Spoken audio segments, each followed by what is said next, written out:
fellows and participants here also. This only one theme talk series is a year-long talk series which we are doing it. This is the third wave of this talk series, and this series is focused on the theme of innovation management, something which all of you as early stage innovators will require also in your journey later on. This is the seventh talk in the third wave of the Only One Talk series, and this series is hosted by our Technology Transfer Vertical, which is the TechX Vertical at Venture Center. So I welcome you for today's talk, and today's topic, which Dr. Vinodh Mewani is going to discuss, is on competitive analysis. So before we begin, let me briefly introduce Dr. Vinodh. Vinodh is a distinguished professional currently leading the knowledge management and IP rights department at Mahindra Mahindra, bringing his depth of expertise in patent analytics, gained over 16 plus years of experience in this field. He is recognized as a TRIZ Level 3 expert, having authored 13 publications that explore and advance methodological approaches within the TRIZ innovation framework, emphasizing his contribution to cutting-edge problem solving and technological innovations. Beyond his technical expertise, Dr. Vinodh is a PhD in material science from Max-Planck Institute for Metals Research. His academic journey also includes a notable 2-year tenure at EPFL, Lausanne, where he focused on developing innovative oxygen and moisture-resistant coatings for flexible displays. With this brief introduction, Vinodh, I'm going to hand over the session to you. Thank you so much, Dr. Mugdha. Thank you so much again for considering me for this lecture series of only one theme. So very happy to share what little I have learned in this journey of IP. So before I start, can we have a raise of hands at least for the physical participants of how many of you are already aware of? Question hasn't come yet. Yeah, they just raise their hands. I can see the enthusiasm flowing. Okay. So how many of you can also respond in the chat if you can see the chat also. So you will get yeses there. Okay, that's great. You can pose your question, please. Yeah. So how many of you are have had some exposure to patenting, patent-related aspects? So they have had few sessions in this acceleration program, which we are running from the last week on patents, patent analytics, a little bit of landscaping, and they have attended one-on-one clinics with our IP mentors. But yeah, very few. They have also attended a series on basics of IP. There was a talk also on basics of IP. Okay. So from a professional front, I assume that 70 to 80% of them have not had any exposure to patenting related aspects. Yeah, not on actual filings probably, but yeah, theoretically few sessions we have given them. Okay. Okay, so that's the assumption I had when I started preparing this presentation. So what I've done is I've put this as a short presentation because one thing is I wasn't sure of how much of exposure the participants had on IP related aspects. So which my guess was right. Second thing, I wanted to give a lot of time for discussion because as budding entrepreneurs and innovators, I think lecture is something that you can get it in YouTube also if you want more details about what I'm going to talk, if you want further in-depth details. But probably interaction would be more beneficial to all of you. And in the process, it will also help me learn few new things because I've not worked with entrepreneurs or say individual innovators. So my experience has always been in big companies, which totally has a different mindset when compared to individual innovators or entrepreneurs. So that way it would also give me an opportunity to learn things. So with that, let me share my screen and please let me know when you can see my screen. I've just closed my presentation. I'll let you.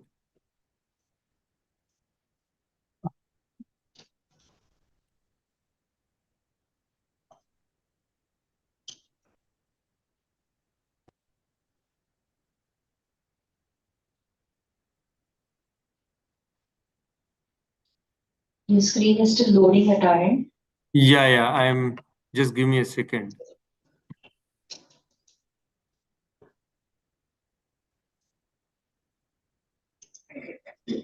Share screen. Share. Yeah, we can see your slide. You just need to go full screen. Yeah, I'll put that. Yeah, you're full screen now. Okay. So, competitive analysis, as most of you would know, is essentially finding out what are the strengths, weaknesses of your competitors, and what are the strategies that they have employed in the past, and what could be the potential strategies they could employ going forward. What is their market position? What is your market positioning vis-a-vis your competitors? Uh, what is the level of innovation that your competitor has? This is very critical because some of them succeed by even by not having innovative products or innovative features in their products.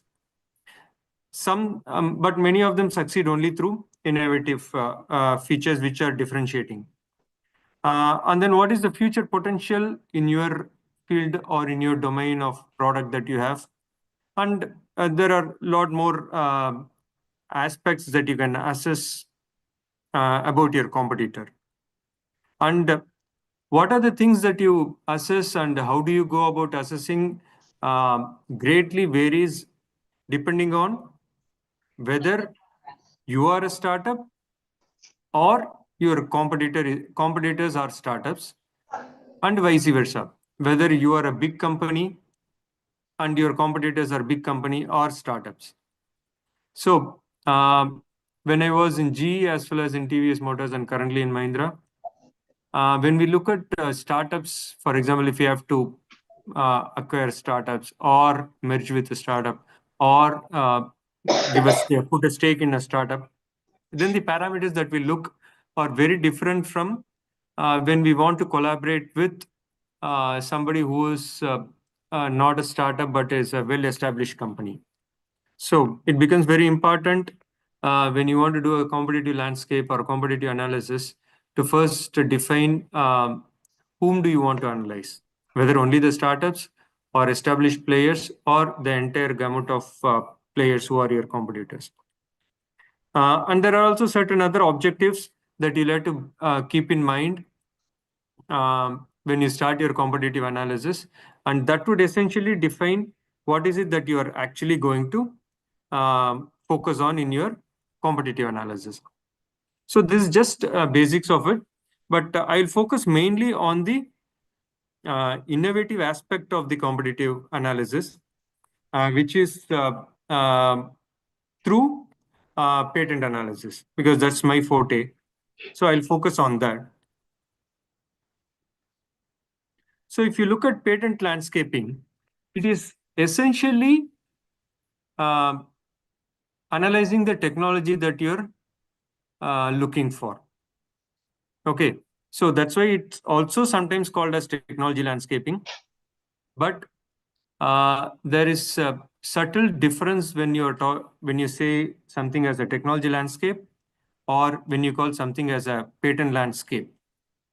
Because when you are specifically telling patent landscape, then it would go more into legal aspects of it and not only restrict with respect to technology, like how certain claims have been drafted and what is the breadth of the claim and what are the jurisdictions that somebody is looking to claim, protect the inventions. So all of that would come under patent landscaping.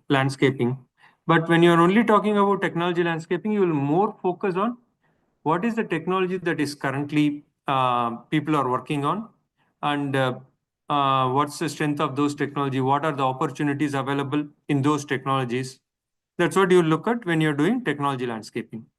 This is a subtle difference between a pattern landscaping and technology landscaping.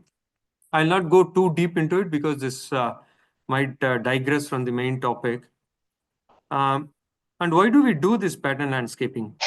Because it would give you lot of insights that otherwise you may not get. Some of them which I have put down here. One for sure is what is the strategic thought process of a company when it comes to innovation? If you are seeing that a company is filing a lot of patents around one or say two or three areas, then it is obvious that that's the area of focus for that company.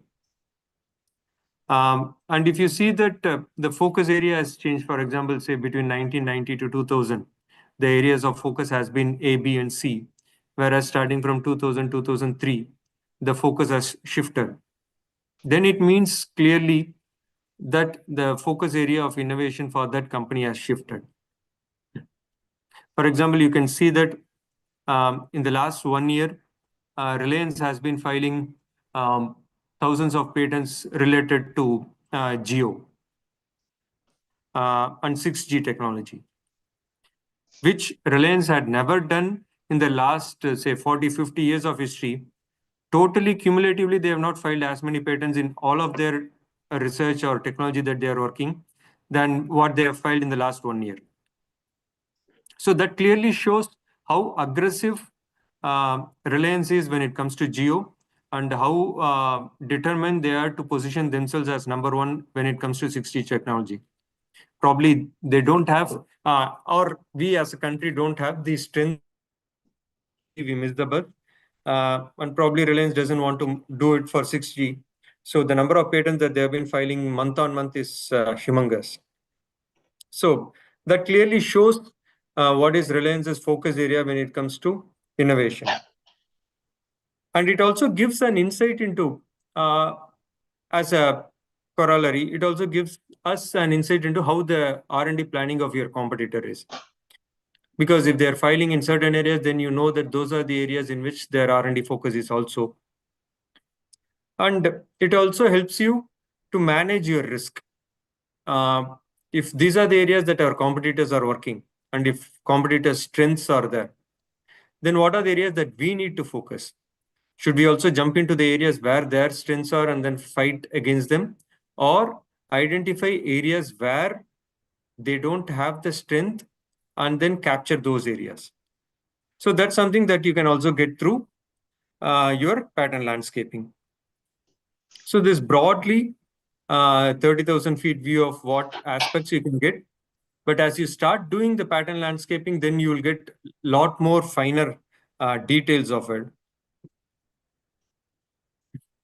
And these are typical steps that one would follow in a pattern landscaping.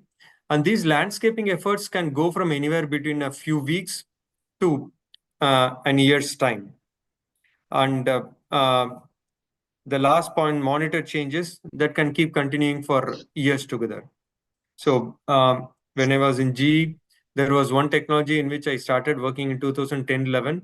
And then that monitor aspect, the step 9, was happening till I left GE in 2019. So for 7-8 years. It was related to turbine, aviation turbines, and that was a critical technology which the technologists wanted to know on a monthly basis what's happening, if there's something that new that has come up. And there was another technology which was related to solar photovoltaic, which stopped at step 8. We did not monitor the changes. And eventually GE sold off the solar business. So how long a landscape continues depends essentially on whether you stop at step 8 or step 9. But step 1 to step 8 typically takes a few weeks to a few months, depending on steps 2 and 3. So the step 1, as you can see, is obviously defining the area of interest. Let's take, say, fuel cell technology. And then you go about and then collect patents. So how do you collect patents? You have both free databases and paid databases. Paid databases vary anywhere between, I think, single license would vary anywhere between 80,000 to a lakh to 3 to 4 lakhs, depending on which database you are looking at. free databases are like Google Patents, WIPO, eSpaceNet. These are some of the free databases that you can use. The main difference is the collection. Paid databases have a lot more geographies that are covered, lot more countries that are covered, and much longer timeline that is covered. And it also gives you visualization tools and then facility to download the patents in bulk. So all those advantages are there when it comes to paid databases, which is not there in free databases. So, and you collect the patents by keying in a certain keywords. And typically my experience tells that this organize and filter patents, if you really want to do a comprehensive landscape, then you might end up having around 70% of noise, which means that if you have downloaded 1,000 patents, only 300 would be relevant. Rest of the 700 would be noise. So that's the next step that you'll have to do. You'll have to go through each of them manually, say title, abstract, and probably independent claim, to decide whether that particular patent is relevant to you or not, and then start filtering. Once you have those, say, 300 patents, then you start analyzing those patents. So first step is you bucket them into various categories. For example, in the case that I have taken fuel cell, you can have a broad bucketing of, say, anode materials, cathode materials, electrolytes, and then casing or sealant. So 4 probably you can have. And then you'll have to start bucketing those patents into these 4 categories. And then you can go one level down and look for specific anode materials or combination of materials in anode and all. Or if your focus is only cathode, then you can look at more into cathode materials. So that's the first step of analysis.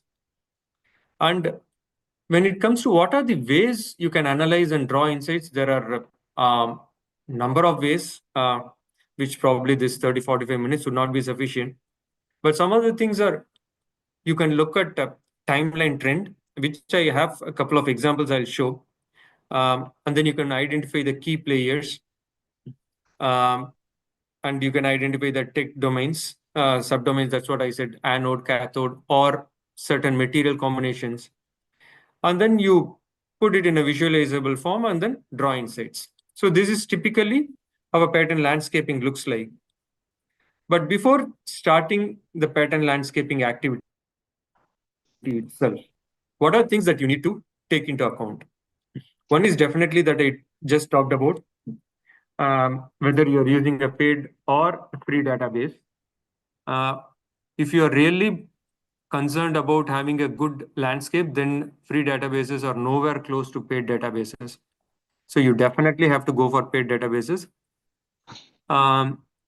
So there are quite a few databases, both Indian-based as well as Europe and US-based databases.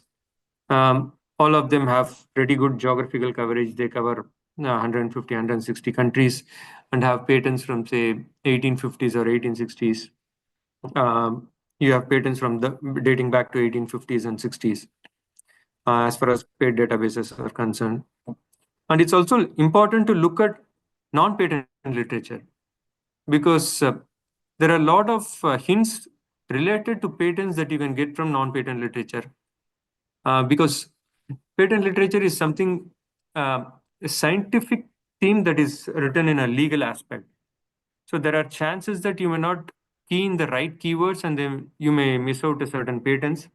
So it's always good to corroborate with scientific literature in the same area and see if you have missed any um, assignee or any inventor. And then you can go back to patent database and then collect those data. So when you collect those data and when you create your own search strategy, what's very important is whether you want to do a quick landscape or a comprehensive landscape. So for example, if you want to do a quick landscape, then you can really have a narrow set of keywords, and then you'll get a relatively less number of patents. Analyzing will be faster, but probably accuracy will be 60-70%. Your first level of this would be very helpful if you are in the very early stage of deciding which technology that you want to focus in. So doing a quick and dirty search. So once this is done and you have finalized the areas that you want to focus on, then you can probably do a comprehensive search, which should be, I would say, at least 95% comprehensively cover all the patents in those areas. But it will take much longer time because you'll have to have at least 3 or 4 search strategies and then combine all of them and then get the data based on all of these. And then once you have this, what is it that you want to focus? One, obviously, is the technology that you want to know about. So who are the players? What is the technology focus in them? But it's also important to see which geographies they are playing. Because, for example, if you take Mahindra and Mahindra as automotive company and farm. So I support both automotive and farm. The countries that we focus to sell our products, our SUVs, are different as compared to the geographies where we want to sell our tractors. So it becomes very important on which countries you want to focus. And then assignee, obviously, who are the top players, and timeline. So depending on the technology that you're working, you'll have to decide what is the timeline that you're looking at. If you're looking for patents in, say, 5G or 6G technology, there's no point in going back 15, 20 years back. And if you're looking at electric vehicles, then obviously you'll have to go much older also because electric vehicles were there in a smaller amount even 20, 30 years back. So it becomes important that you look at technologies then. If you're looking at engine technology, you'll have to go all the way 100 years back. And then the last one that I put here is classification codes, which probably you got exposed to. The patenting system works in such a way that each technology is classified and given a specific set of alphanumeric codes. And you can do your search based on it if you're very confident that this is exactly the search area. I mean, this is exactly the technology area that I want to focus. And you can also put down your results based on these classification codes. So these are just some of the parameters that you can look at when you want to do a landscaping activity. And then obviously comes the visualization trends, which I have in the next few slides. Uh,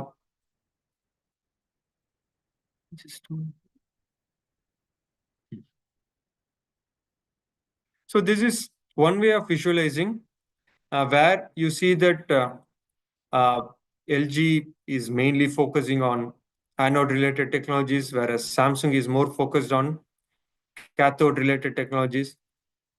And then LG, when it comes to materials, what are the materials that they are looking at? So this is an insight that you can get from a typical pattern landscaping activity. And for this, you'll have to do multiple levels of analysis. First, you'll have to analyze who are the assignees. And then only once you start going through a few patterns, you'll get an understanding of what are the key areas that I can put as subdomains. Because, for example, anode and cathode is something that's very clear you will start off with. But when it comes to materials, you don't know which materials these people are playing with. So you'll have to key in each and every material, for example, if you have an Excel sheet, and then slowly build the landscape. So this bar chart is one way of representing. Another way is you can have this bubble chart, which is far more visually appealing and also easy to grasp and keep it into your brain. For example, it's very clear that LG is leading in most of it, whereas Samsung is giving a tough fight when it comes to lithium oxide cathodes and probably in the carbon anodes. So, and say coatings, this is more generic where they are good. But when you look at using dopants technology, Samsung is way ahead of LG and there's no other competitor in this.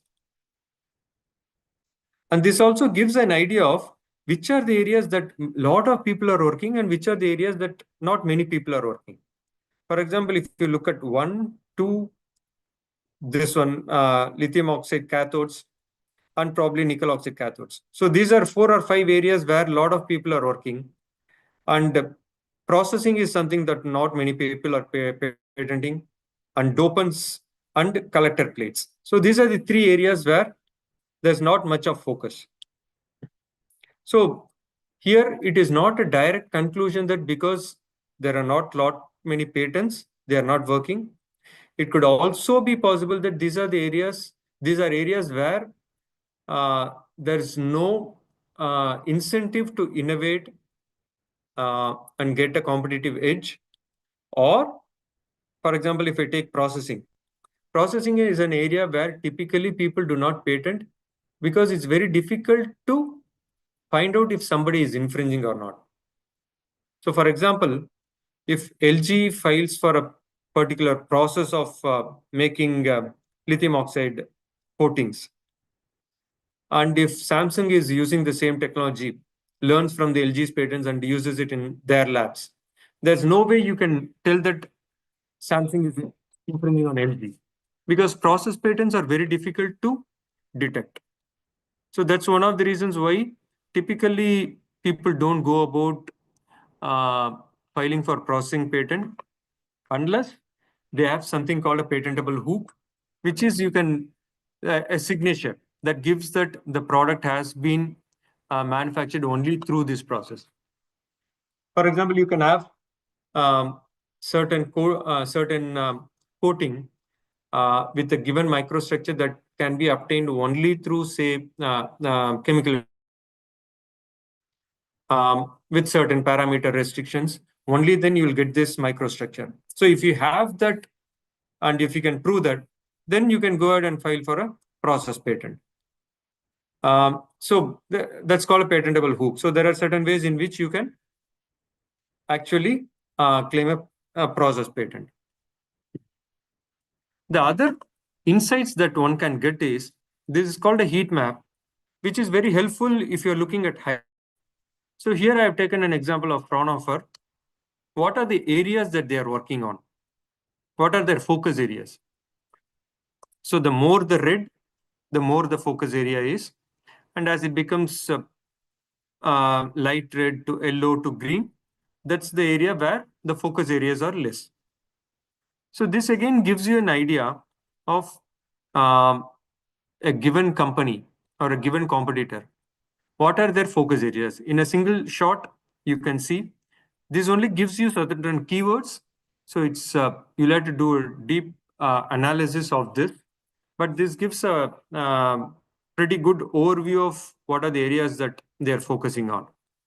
For example, if you look in this, Fraunhofer is definitely has much less focus when it comes to lime, magnesia, or slag, treatment of inorganic materials, and also in preparation of medical or dental materials. But they have huge focus on nanostructures, investigating or analyzing them, semiconductor devices, optical elements, electrical switches, and speech analysis or synthesis. So these are the areas that Fraunhofer is focusing heavily on. So this, with respect to a particular institute, you can find out, or a competitor, what are their high focus areas, mid focus areas, and low focus areas. But here the catch is, it would not give you as a function of timeline. For example, these might have been focus areas of the past, and these might have been the focus areas of present. Or it could be vice versa. Like, say, semiconductor devices was something that they had worked on for 30 years in the past. So they have a lot of patent portfolio. But these medical devices is something that they've just started working in the last few years. That's why the numbers are less, but it could be the current area that they are working. So that's something that you'll have to corroborate using the timeline map, which I would come in a minute. So by looking at the timeline map, you can corroborate your finding on this. Another thing is, you can also look at what are the different areas that, say, for example, has been a focus of a country or academic institutes of a country, for example. So there's another way of looking at landscaping. So So the numbers in the bracket show the number of patent applications, both granted as well as under prosecution. So this would also give you an idea of what are the different areas that somebody is focusing on.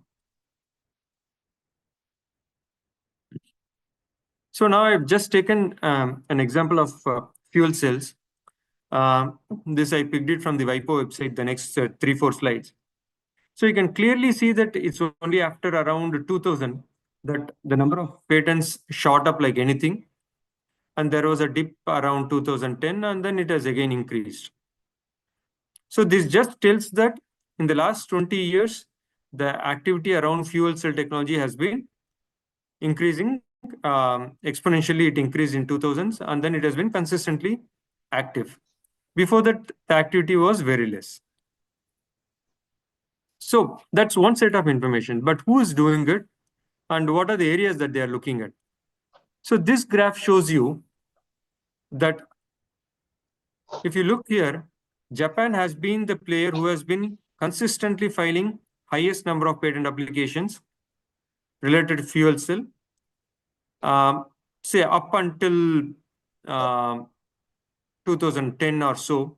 And then they have been decreasing gradually their involvement in fuel cells, while you see that China has consistently increased their focus on fuel cells. And all other players, it's been almost constant with not a lot of change. So for someone who has known this technology, probably it's obvious. I don't know the right thing, but having been in automotive industry, I can say that this increase and decrease in Japan could be mainly associated with Toyota's strategy, because Toyota at one point of time was very high on fuel cells, but then they have now changed their stance. They have said that they are not going to look at a complete EV or hybrid, and they don't see that to be the dominating mode of transport. Whereas China, we know that they have been killing everybody with their EVs, the products that they have. And they have big trucks and buses which are running on non-battery based fuel cells, like hydrogen or normal fuel cell itself. So this one graph gives you so much of insight, provided you have certain amount of technical expertise. Otherwise, this wouldn't make a lot of sense. So going one step further, so what are these? Move ahead, Dr. Mewani. There are one or two questions online. Sure, I can take, because I couldn't see anything, so I was just continuing. They're in the chat box here, so I'll just read them out for you.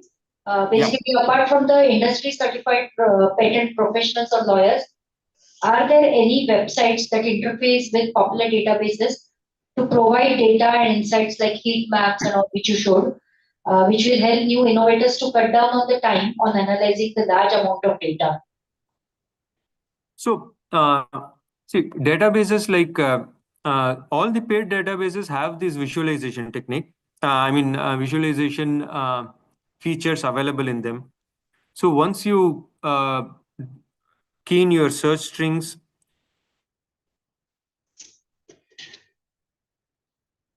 and then get your database, it's the heat map also.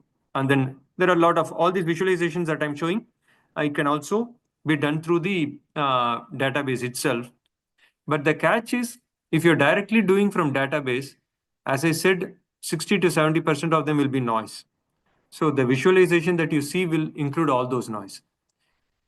So what we do is, we get all those data, say for example, 1,000 patents we download, we analyze them, and then again upload only the relevant ones, and then build the visualization tools for them.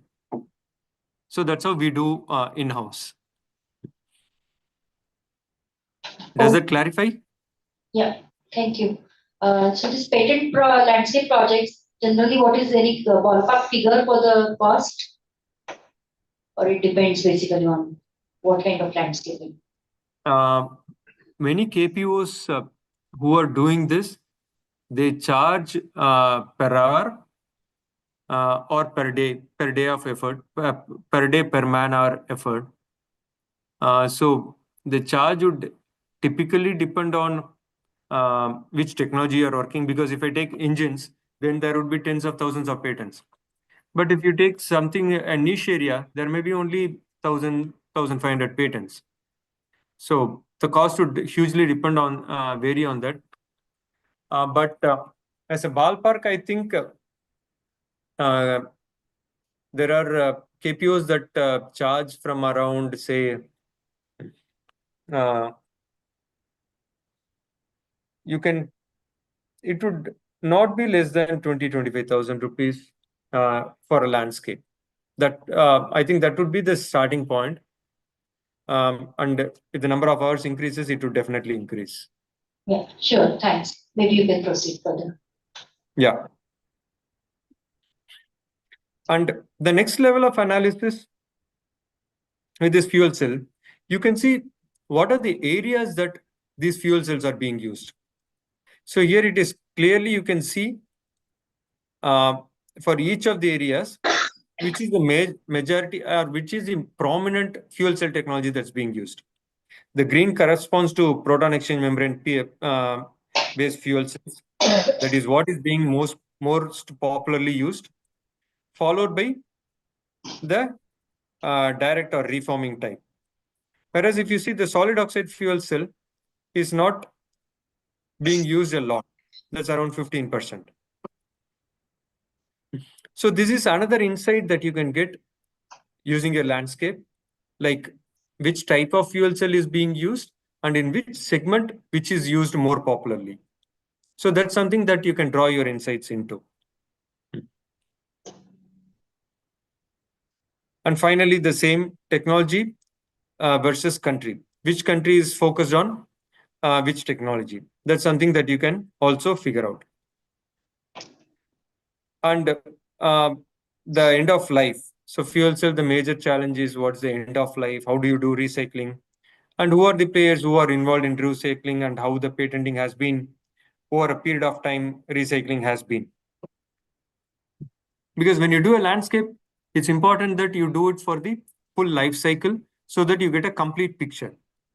Because one of the challenges that we also as automotive companies face now is recycling of battery materials, what is inside the battery.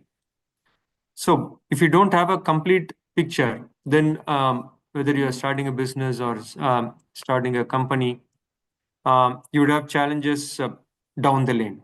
So it becomes very important that you also do this. But doing this landscape does not come without challenges. One challenge is something that I talked about, data. The number of noise is huge. It's not only noise, but you also have language barriers. For example, Chinese patents or many of the European countries' patents, they don't have official translation. You'll have to depend on the machine translation. So when it comes to machine translation, then the understanding of the concept might vary, and you might end up understanding it differently than what it is. So you may not be able to get a complete picture of it. And also many times, it's not possible for a single person to sit and do the landscape and then get the entire insight. You need to have somebody who is from an adjacent discipline or a totally different discipline for you to get a complete picture. So these are just a few challenges that you have. So I would like to end with the best practices that you can follow when you want to do a pattern landscape. It's extremely important for you to have a clear goal of what you're doing your pattern landscape for, pattern analysis for. What are the end goals? Like 1, 2, 3. These are the things that I want to understand when I am complete with my pattern analysis. That's extremely important. And then you'll have to use a variety of search strategies so that you get a comprehensive data set of patents on which you can work on. The next is we just talked about to have a cross-disciplinary team, and then regularly updating your landscape so that you don't miss out on something that comes out new. So with this, I would stop here. So if you have any questions or points of discussion, probably we can take. And anybody who wants to connect with me for in detail discussion or in-depth session on landscaping, we can do it. I'm always open for it.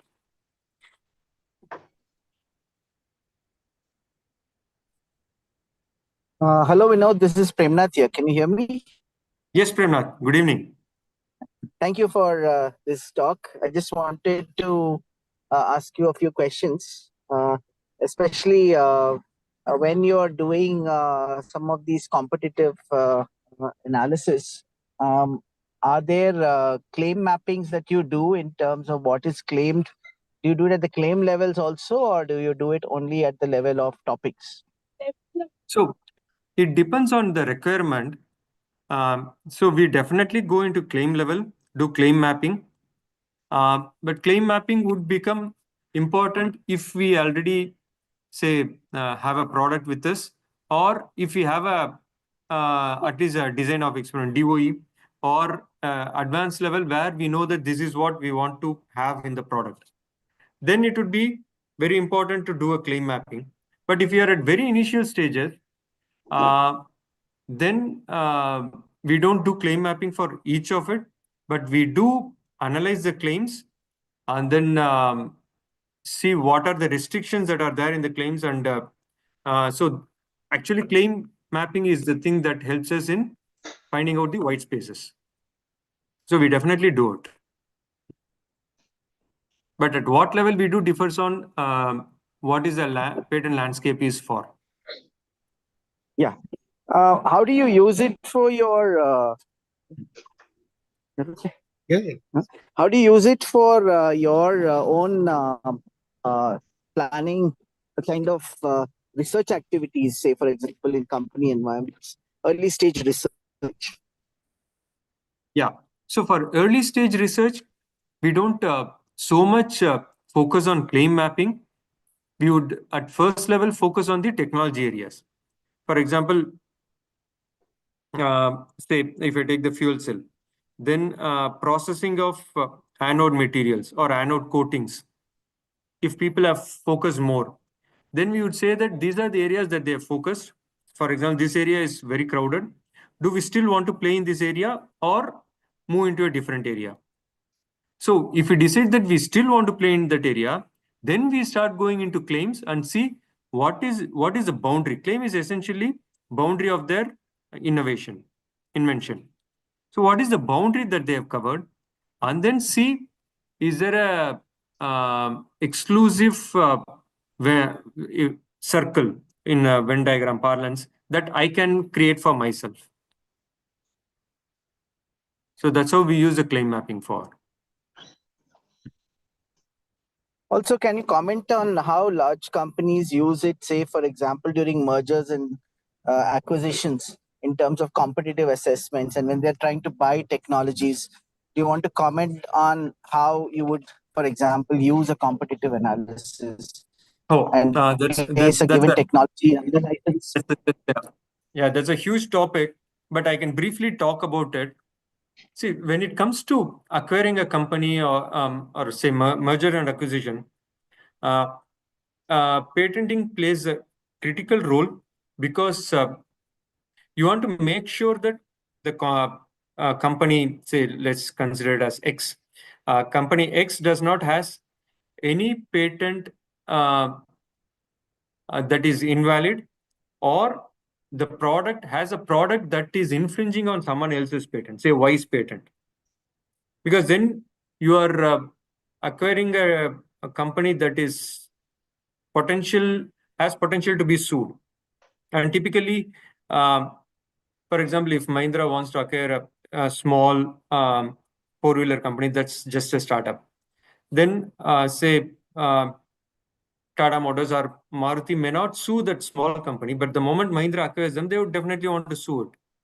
If that small company is infringing on, say, Tata Motors or Mahindra's patent. Because we are a bigger fish, they can gain more out of us. So what we do is, we take their entire patent portfolio, thoroughly analyze their claims. Each independent claim we analyze, and we also do a backward study to see if any of these claims has already been claimed by somebody and patent office did not notice it. and has granted it. So that's something called invalidity analysis. So for each claim, we try to invalidate, because that's what decides how strong a claim is. So each claim of competitor's patent that we want to acquire, we try to do an invalidity and then see how strong the claim is. And then we give a report. And also on their technology, we get all the, for example, if it is, say, fuel cell technology, then we get information about all the materials that the competitor is, that the potential acquiree is using, what is the process that they are using, and then do an FTO on that.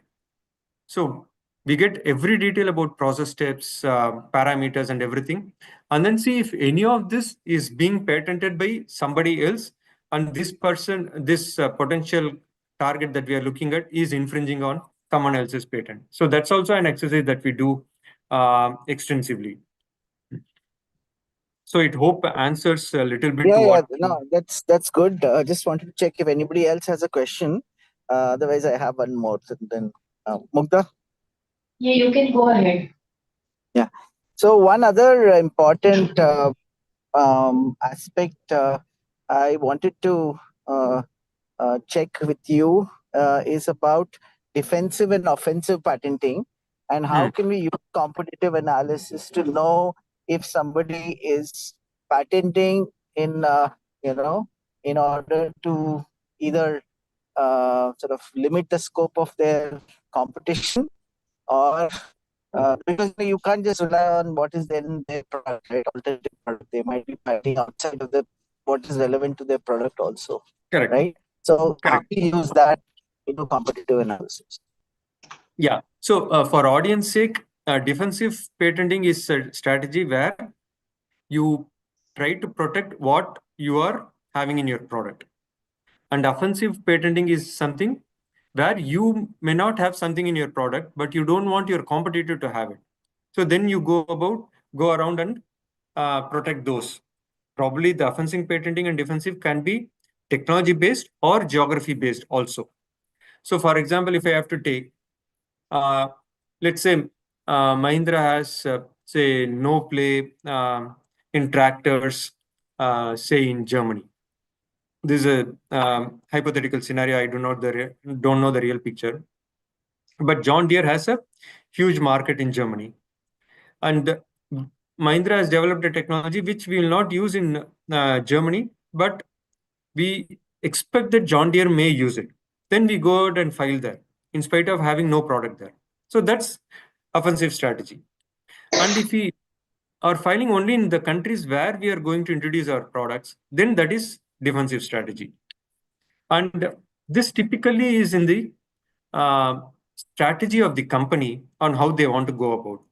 So all telecom companies or display related companies, FMCG companies, they mostly have offensive strategy, because you do not know when you will enter into a new country or when you will enter into a new product line. So you always try to protect more than what you are actually doing. Whereas if you look at typically automotive companies across globe have been defensive in nature, have not bothered too much to be offensive and file in countries where you are sure that you are not going to have a product line. Yeah, thanks. I think that helps. Any other questions from anybody else? There is a question online from question. Yes. Am I audible? Yeah, you are. Yes. Yes. Hello, sir. I wanted to know that during the analysis, what is the ideal scenario? What kind of patent family to use? Simple family, in hoc family, as different databases also give different kind of families. Like Questel gives FAMPAT. So, what is the best approach? So again, as you said, if you're using Derwent, then you'll have to go with InProduct family. If you're using Questel, you can go with FAMPAD. There's not huge difference in what you get with different patent families, and they become important only when you start doing deeper analysis. Otherwise, what it does is, if you're only focusing mainly on the technology, then either InProduct or the crystals, FAMPAT, should not create a lot of difference in your end result. So that should not have a big impact on your patent landscaping conclusions.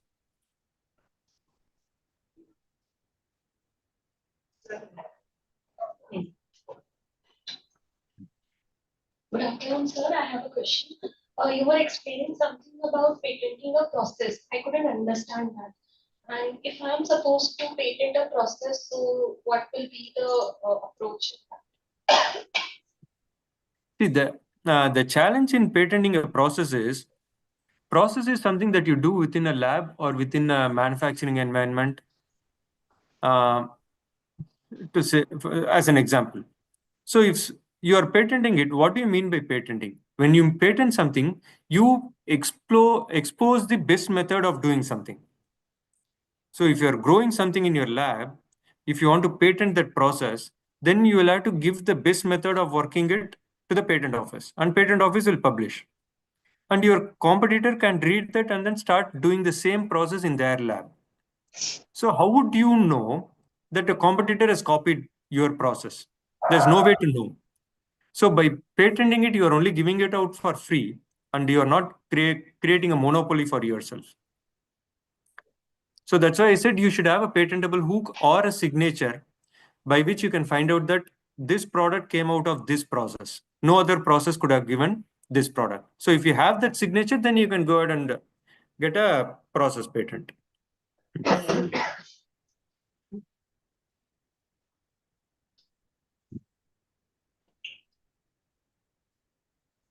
So before we take more questions, let me alert everyone. There's a feedback link in the chat box for the online participants. And I'm projecting one for the offline participants here also. Are there any more questions? You can raise your hand, and Dr. Mewani will be here for some time.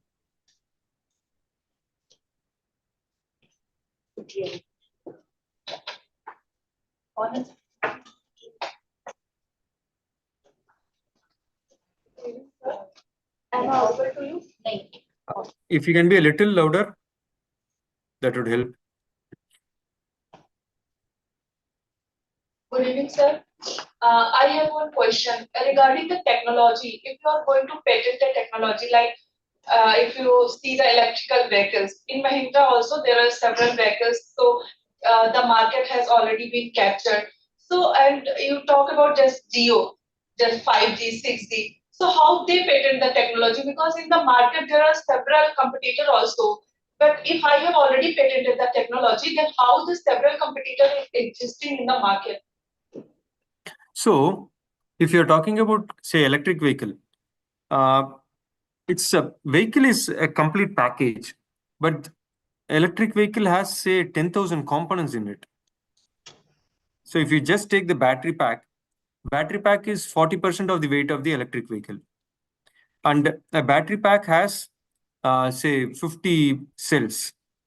And each cell has to be connected in series and parallel, and they will have to be connected to multiple sensors, and they'll have to be protected that water doesn't enter, you don't get fire, if a nail or something hits, it doesn't explode. So all these requirements would help you to innovate, will force you to innovate. So these are the things that typically people will file for patent applications for. How do they achieve this end goal? And how do they balance the weight? How do they improve the suspension? So it's not the vehicle itself that they patent for, but it's the technologies in the vehicle. How do you improve your braking system? How do you improve your audio system? How do you reduce the noise, outside noise into the vehicle? So these are different technologies that people go about and do innovations and then protect for patent applications. So similarly in 4G and 5G also, or 6G, there are a lot of challenges that people would like to innovate and then work. I'm not an expert in that area, so I cannot talk about that.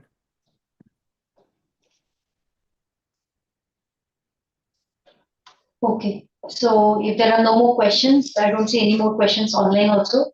Let us thank Dr. Mewani with a loud round of applause from here.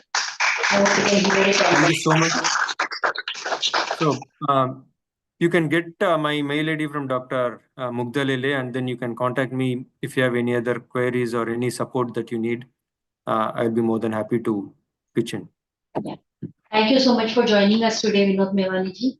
And we will keep in touch for any further questions that the audience may Sure. send us. So Sure. with this, let me also take this opportunity to announce our next session in the only one theme, and which is going to be focused around only patent box regime.